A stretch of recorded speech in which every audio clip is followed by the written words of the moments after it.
വിദേശ കമ്പനി കേരളത്തിൽ ഉൾപ്പെടെ രാജ്യത്ത് നടത്തിയ സർവേ അത്ഭുതപ്പെടുത്തുന്നതെന്ന് ഹൈക്കോടതി. US കമ്പനി കേരളത്തിൽ നടത്തിയ അനധികൃത സർവേ കേന്ദ്ര സർക്കാർ അന്വേഷിക്കണമെന്നും ഹൈക്കോടതിയുടെ നിർദ്ദേശം. ഇസ്ലാം മതവിഭാഗവുമായി ബന്ധപ്പെട്ട ചോദ്യാവലി അടങ്ങിയ സർവേ നടത്തിയതിലാണ് അന്വേഷണത്തിന് ഉത്തരവ്. US കമ്പനി കേരളത്തിൽ ഉൾപ്പെടെ രാജ്യത്ത് നടത്തിയ അനധികൃത സർവേയിൽ കേസ് കേന്ദ്ര ആഭ്യന്തര വിദേശ മന്ത്രാലയങ്ങൾ അന്വേഷിക്കണമെന്നാണ് ഹൈക്കോടതി സിംഗിൾ ബെഞ്ചിന്റെ ഉത്തരവ്.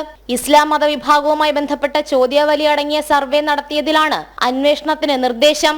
US കമ്പനി ഇന്ത്യയിലെ TNS എന്ന കമ്പനിയുമായി ചേർന്നായിരുന്നു സർവേ നടത്തിയത്. സംശയാസ്പദമായ ചോദ്യങ്ങളുമായി ഒരു വിദേശ കമ്പനി സർവേ നടത്തിയെന്നത് അത്ഭുതപ്പെടുത്തുന്നതാണെന്ന് വിലയിരുത്തിയ ഹൈക്കോടതി സംസ്ഥാന പോലീസിന്റെ അന്വേഷണം ഈ വിഷയത്തിൽ മതിയാവില്ലെന്ന് കണ്ടെത്തുകയായിരുന്നു. ഇത്തരത്തിലുള്ള സർവേകൾ അനുവദിച്ചാൽ അത് രാജ്യത്തിന്റെ സുരക്ഷയെയും മതങ്ങൾ തമ്മിലുള്ള ഐക്യത്തെയും ബാധിക്കുമെന്നും ഹൈക്കോടതി ചൂണ്ടിക്കാട്ടി. വിദേശ കമ്പനി നടത്തിയ സംശയാസ്പദ സർവേയിലെടുത്ത കേസ് റദ്ദാക്കണമെന്നാവശ്യപ്പെട്ട് TNS കമ്പനി എക്സിക്യൂട്ടീവ് ഡയറക്ടർ നൽകിയ ഹർജി തള്ളിക്കൊണ്ടാണ് ഹൈക്കോടതിയുടെ ഉത്തരവ്. 2010 നടന്ന സർവേയിൽ 6000-ഓളം പേർ പങ്കെടുത്തിരുന്നു. അനധികൃത സർവേ സംബന്ധിച്ച വിവരങ്ങളുടെ അടിസ്ഥാനത്തിൽ Thiruvananthapuram fort police case register ചെയ്യുകയായിരുന്നു. ജനം, കൊച്ചി.